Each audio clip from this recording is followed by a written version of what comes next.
August অভ্যুত্থানের পর প্রথম বিজয় দিবসে দেয়া টেলিভিশন ভাষণে ডক্টর মোহাম্মদ ইউনূস বলেন, পরাজিত শক্তির ষড়যন্ত্র থেকে রেহাই পেতে প্রয়োজন জাতীয় ঐক্য।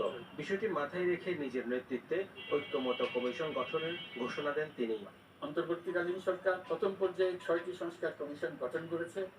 এরা শীঘ্রই চূড়ান্ত প্রতিবেদন পেশ করবে বলে আশা করি। আমরা এই 6 কমিশন প্রতিষ্ঠা করার দিকে অগ্রসর হচ্ছে।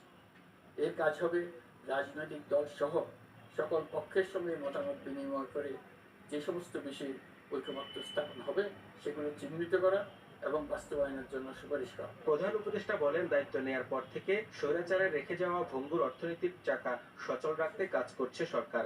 দ্রব্যমূল্য বাড়ার জন্য চাঁদাবাজি সম্পূর্ণ বন্ধ না হওয়াকে দায়ী করেন তিনি। অন্তর্বর্তী সরকার যখন দায়িত্ব গ্রহণ করে অর্থনীতি তখন ভেঙে পড়ার অবস্থায়। গত 4 মাসে এই অবস্থার বিরাট পরিবর্তন হয়েছে।